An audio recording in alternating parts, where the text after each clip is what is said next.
What my work is about is trying to promote something that I call the neo-aboriginal Lifeway. And you break that word down, neo-aboriginal, is looking at the new indigenous person. And it's trying to reclaim some of the things that we can see existed in indigenous and traditional cultures, like awareness, self-reliance, health, of all things, a deep nature connection.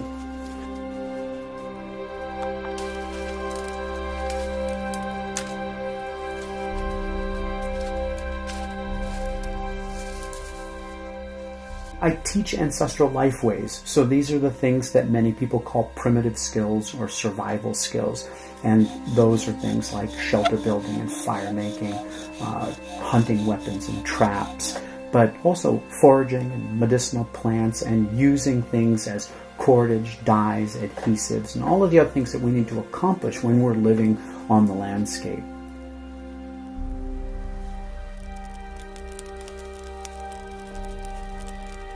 What I'm trying to do is to actually promote, in many ways, nature immersion, because we find out that it's not just beneficial for our health, but it's in fact vital for our health.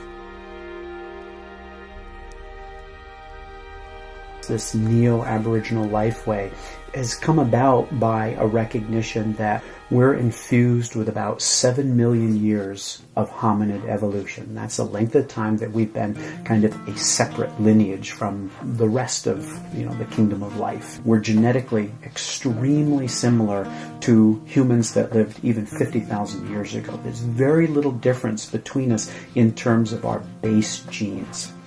It's affected our anatomy, our psychology, our emotional being, if you will, and we can't just abandon it all. Many people really want to see modern humans as something very different and, if you will, divorced from nature.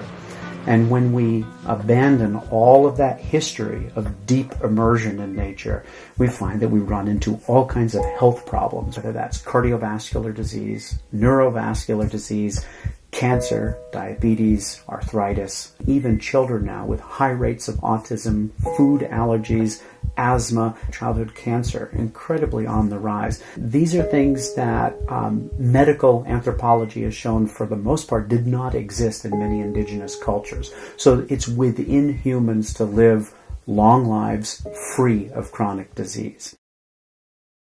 Professionally, I work as a plant taxonomist, so that's someone who studies the identification and classification of plants. Also pertinent to this discussion is the work that I do with my own business, the Delta Institute of Natural History. As a botanist here at the Delta Institute, I focus primarily on foraging and medicinal plants and other ways that we utilize plants in sustainable living.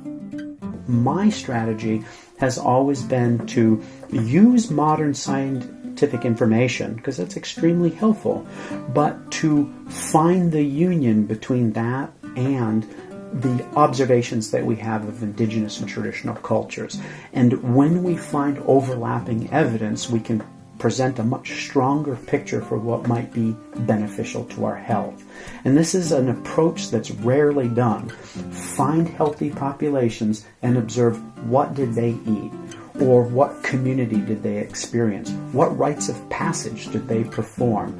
And it's really important because we have very similar physical, emotional, and spiritual needs that aren't really being met in most modern societies. Really, people get completely overwhelmed.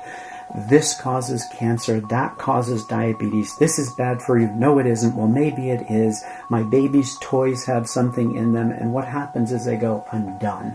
I'm not going to worry about any of it, life is too short, and they essentially turn off to all of this stimulus that's coming in. And if you think about it, that is a practice that would have gotten indigenous people killed. If they stopped paying attention to their environment, there would have been any number of things that could have happened to them. And we could in fact say that maybe there are some big corporations, big pharmaceutical companies that would just prefer people get overwhelmed with that information and just turn off to it all. And I'll encourage people not to do that. Their health relies on them being aware and digging for information. Their children, their grandchildren's health, because they have to remember they are leaving the world in a better or worse place for their next of kin. Many people really feel that their fate has been set. Once their genetics have been laid down, they're stuck to a train track on the car, and they have to follow that path regardless of where it goes. And I don't believe that, because we know, for example, that we can alter our gene expression. I really love for people to know that you can jump off that track, or you can pull the bar and derail onto or detour onto a different track. You're not bound to a particular fate, even whatever that medical fate that your parents may have dealt with.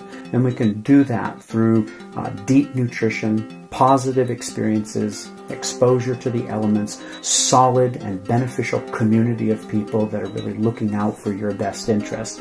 Part of reclaiming our health is undoing the great forgetting that has occurred, where we can literally do very little for ourselves anymore.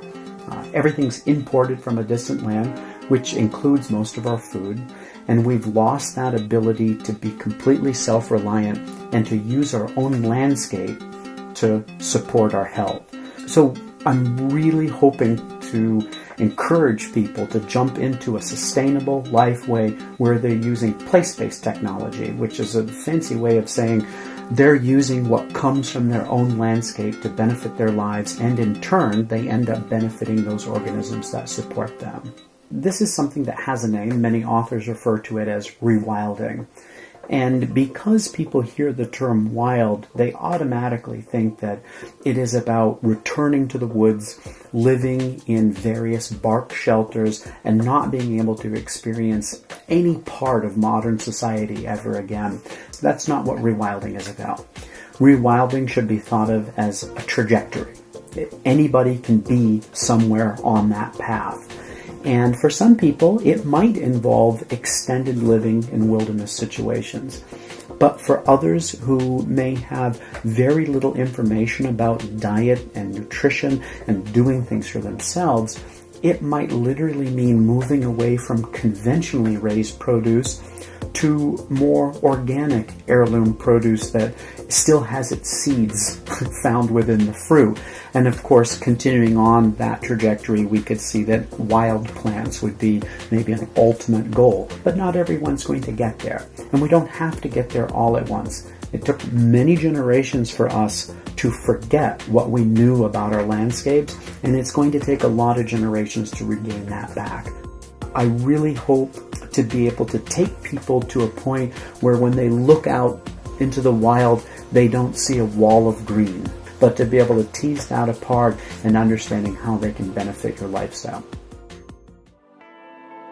We really have at this time period a real deep need for awareness, and it's just going to be vital that people start opening back up and remembering you can't change your life all in one fell swoop in one day, but we do it bit by bit, piece by piece, by taking in information that we can use to affect positively our health.